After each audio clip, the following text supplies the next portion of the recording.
For the first time in years, Venezuela woke up without the man who had defined its political reality for more than a decade. Nicolás Maduro was no longer in the presidential palace. He was no longer speaking to the nation, and he was no longer inside the country. Instead, the U.S. announced that Maduro had been captured, removed from Venezuela, and placed into U.S. custody, while Washington openly stated it would now run the country during a transition period. But this story is not just about one leader being removed. It's about what happens after power is taken away, who actually governs next, why oil suddenly became central again, and why neighboring countries immediately began preparing for instability. Because while the world focused on Maduro's arrest, a much larger question quietly emerged. Was this the end of Venezuela's crisis, or the beginning of something even more complex? The moment everything changed in the early hours of the operation, later confirmed as Operation Absolute Resolve, multiple strategic sites inside Venezuela were struck by U.S. forces. According to publicly available reporting, explosions were heard near key military installations. Activity was detected around airports, ports, and logistical hubs. Venezuelans in several cities woke up to an unfamiliar and unsettling reality. Within hours, U.S. President Donald Trump announced that Nicolás Maduro had been captured and flown out of the country, along with his wife, Cilia Flores. Shortly afterward, images released by the White House appeared to show Maduro aboard a U.S. military vessel, marking a moment few believed would ever happen. But even as the world reacted to the visuals, officials in Washington were already shifting the conversation forward. This was not, they said, simply an arrest. It was a transition. We will run the country. What that actually means. During a press conference following the operation, President Trump made a statement that immediately sent shockwaves through diplomatic circles. The United States, he said, would run Venezuela until a safe, proper, and judicious transition could be arranged. No timeline was given, no formal framework was outlined, and no clear explanation was offered on how such oversight would function in practice. However, senior officials quickly emphasized one thing. The U.S. was not interested in public promises or symbolic gestures. Secretary of State Marco Rubio stated that Washington would judge Venezuela's new leadership not by what it says publicly, nor by its past actions, but by what it does moving forward. And if cooperation did not materialize, the U.S., Rubio said, retained multiple levers of leverage. Among them, an oil quarantine that remains firmly in place. So, who is governing Venezuela right now? Following Maduro's removal, Venezuelan Vice President Delcy Rodriguez assumed the powers and duties of acting president as directed by Venezuela's Supreme Court. Rodriguez is widely regarded as a close Maduro loyalist and has publicly condemned the U.S. operation, demanding the immediate release of Maduro and calling him the country's only legitimate president. At the same time, U.S. officials confirmed that they were coordinating with Rodriguez as they evaluated next steps.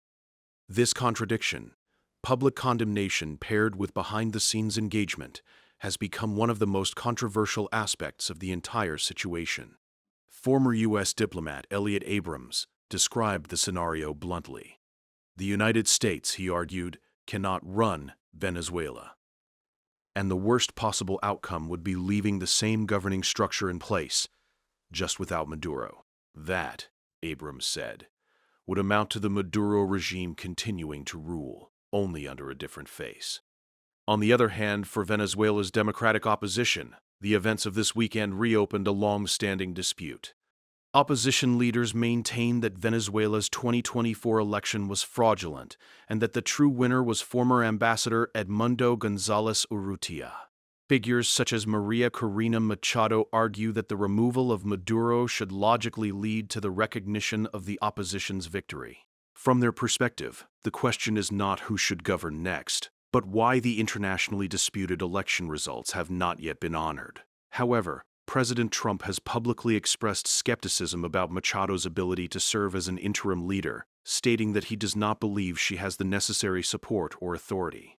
That statement alone has fueled intense debate, not just inside Venezuela, but among Venezuelans living abroad, across Venezuela and throughout the diaspora. reactions to Maduro's arrest have been anything but uniform. In some communities, particularly in parts of South Florida, celebrations broke out almost immediately. Venezuelan flags were waved, car horns echoed through the streets. For many, the moment symbolized long-awaited accountability. But inside Venezuela, emotions have been far more complicated. While some expressed relief, others voiced concern, not about Maduro himself, but about what might come next. Former political prisoners and hostages have warned that those still detained inside Venezuela could face serious risks during a power shift.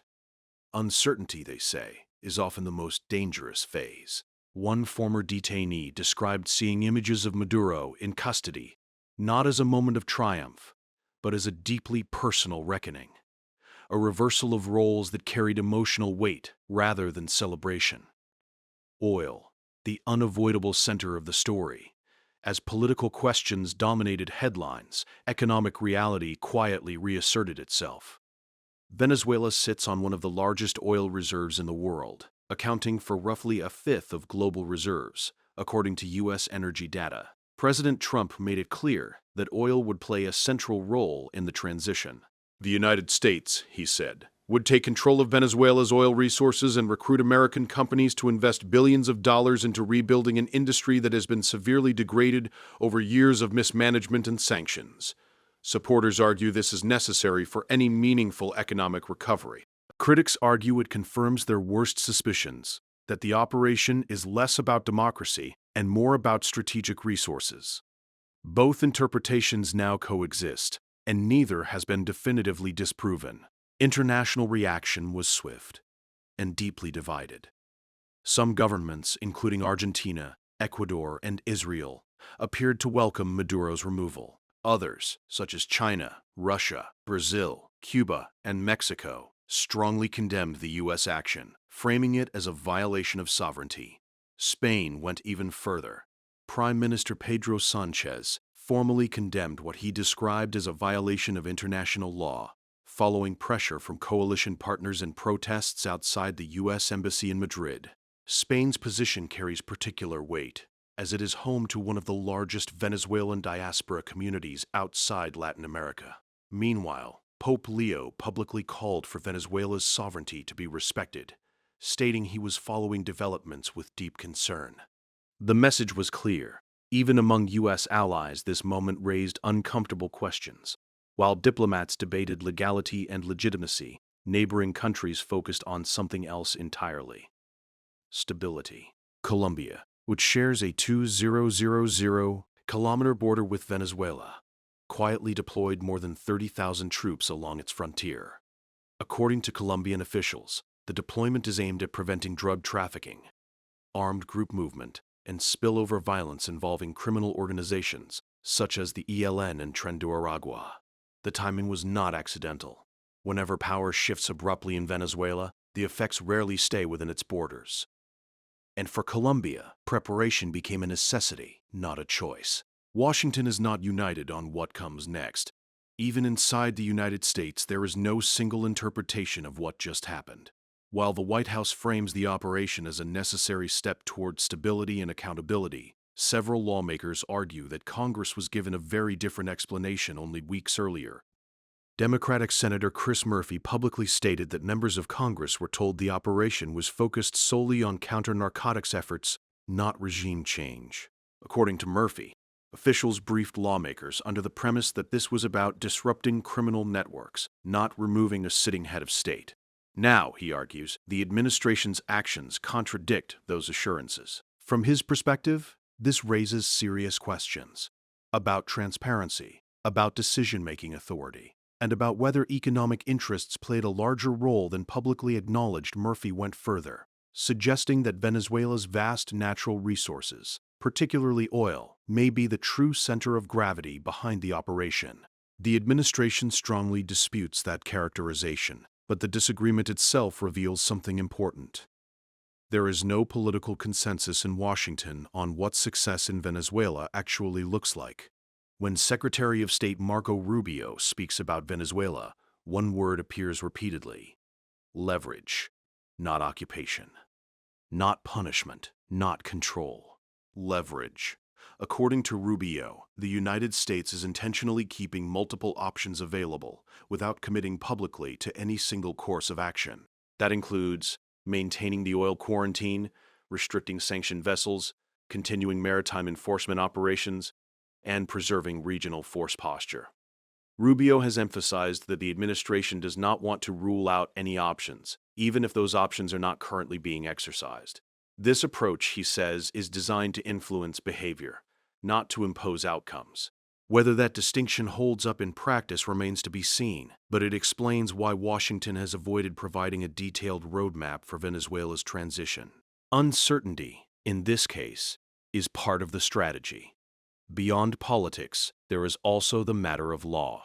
Former prosecutors and legal experts have noted that Maduro's arrest creates a complex legal scenario, especially given Venezuela's internal declarations that he remains the country's legitimate president. If Venezuelan institutions continue to recognize Maduro as head of state, questions of immunity could arise, even if those claims are contested internationally.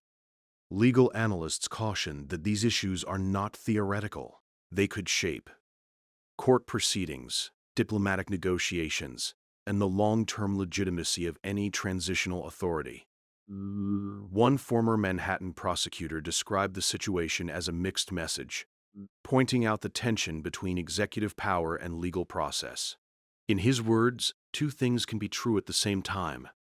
Maduro can be accused of serious wrongdoing, and there can still be unresolved legal questions about how accountability is pursued. Chavismo without Maduro, is that even possible? To understand why removing Maduro does not automatically dismantle Venezuela's political system, it's necessary to look at Chavismo itself. Chavismo is not just one leader. It is an ideology, a network, and a governing structure built over more than 2 decades. Founded by Hugo Chavez, Chavismo positioned itself as a movement focused on wealth redistribution, national sovereignty, and resistance to foreign influence. Over time, it also centralized power, nationalized industries, and marginalized political opposition. When Chavez died in 2013, Nicolás Maduro did not create something new. He inherited an existing system. That system remains largely intact today. Many analysts argue that unless the broader Chavista structure is addressed, leadership changes alone will not fundamentally alter Venezuela's trajectory. This is why some former diplomats warn against deals that leave the same political machinery in place. From their perspective, Maduro's removal may change the face of power, but not its function. While celebrations captured international attention, fear remains a dominant emotion for many Venezuelans inside the country, particularly among families of political detainees. Uncertainty has brought new anxiety. Former hostages have spoken publicly about their concern that individuals still held in detention could become vulnerable during a transition period, especially if authority is fragmented or contested. These concerns are not accusations. They are warnings rooted in experience. Periods of political flux often carry the highest risk for those with the least protection. And for many Venezuelans, the absence of clear leadership raises as many fears as hopes. Outside Venezuela, the country's diaspora is becoming an increasingly important political force. In cities like Doral, Florida, where a large percentage of residents have Venezuelan roots, local leaders have framed Maduro's capture as a victory not just for Venezuela, but for democratic values more broadly. Some officials have gone so far as to suggest that further U.S. intervention would be justified if transitional leadership fails to step aside. Others, including Venezuelans living in Europe and Latin America, have expressed mixed emotions. Hope is often paired with skepticism, relief with apprehension, and celebration with questions about sovereignty. This divide reflects a broader reality. There is no single Venezuelan narrative anymore, only overlapping experiences shaped by geography, history, and expectation. Colombia's decision to reinforce its border was not symbolic. With more than 30,000 troops deployed along its frontier, Colombian officials made clear that their priority is preventing criminal organizations from exploiting instability. Groups such as the ELN and Tren de Aragua have long operated across porous border regions, taking advantage of weak governance and limited enforcement. Any sudden shift in Venezuelan authority risks creating power vacuums, and power vacuums attract organized crime. By acting early, Colombia signaled that it expects consequences from Venezuela's transition, regardless of how events are framed diplomatically. Stability for neighboring countries is not optional. What the U.S. has not said, yet perhaps the most telling aspect of this entire situation, is what remains undefined. There is no official timeline for the U.S. role in Venezuela, no publicly released transition plan, no confirmation of who will ultimately decide the country's leadership. Instead, the administration has emphasized flexibility, assessment, and conditional engagement. According to officials, everything depends on what Venezuela's current power holders do next, not what they say, not what they said in the past, but what they do. That framing places the future of the country in a narrow and uncertain window, where actions will be judged quickly and consequences may follow just as fast. Beyond Venezuela itself, many analysts are now focused on a broader question. What precedent does this set? The capture of a sitting president by a foreign power, followed by an open declaration of temporary governance, is not something the modern international system encounters often. Supporters argue this was an exceptional case. Years of sanctions, allegations of widespread corruption, accusations of drug trafficking, and repeated claims of fraudulent elections. From that perspective, the operation is framed as a response to extraordinary circumstances. Critics, however, warn that normalizing such actions could erode long-standing principles of sovereignty and non-intervention. If powerful nations reserve the right to remove leaders they deem illegitimate, where does that authority end? This tension between accountability and sovereignty now sits at the center of global debate, and Venezuela has become the test case. Why oil keeps reappearing in every scenario, no matter which political argument is made, one element remains constant: oil. Every proposed outcome for Venezuela, from economic recovery to international reintegration, passes directly through its energy sector. The U.S. administration has been explicit about its intent to restructure Venezuela's oil industry, inviting American companies to invest and modernize infrastructure that has suffered years of decline. Supporters say this is pragmatic. Without oil revenue, Venezuela has limited capacity to rebuild social services, stabilize currency, or fund governance. Opponents argue that tying political transition to foreign-controlled resource management risks repeating historical patterns that many Latin American countries are deeply sensitive to.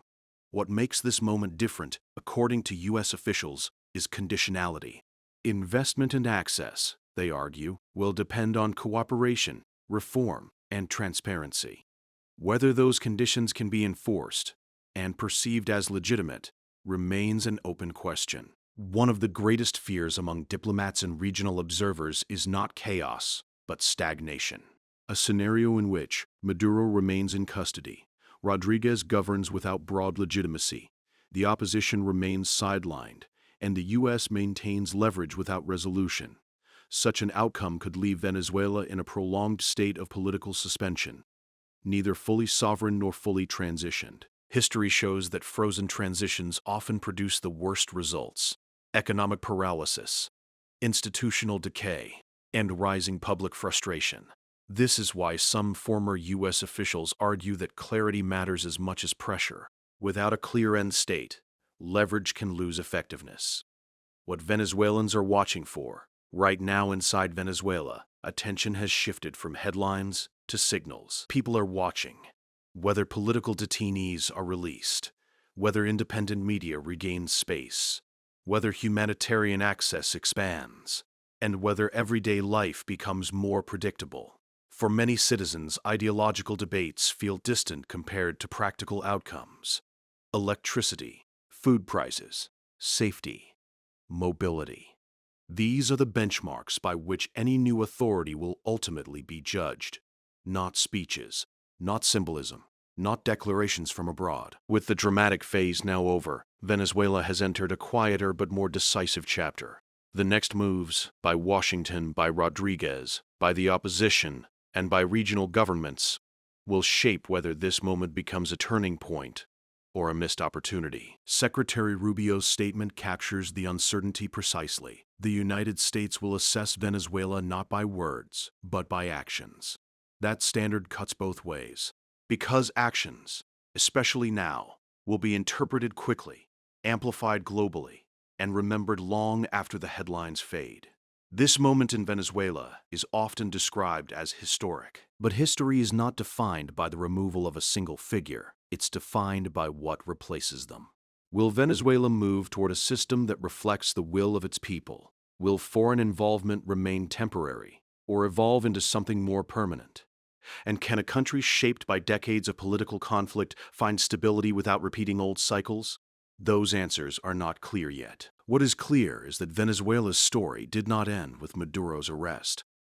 It entered a far more complex chapter, one where power, legitimacy, resources, and sovereignty intersect in ways that will affect not just one nation, but an entire region. In the next video, we'll take a closer look at what realistic transition scenarios actually exist, who benefits from each one, and which outcomes experts believe are most likely, based not on rhetoric, but on precedent. Because understanding what comes next matters more than understanding what just happened.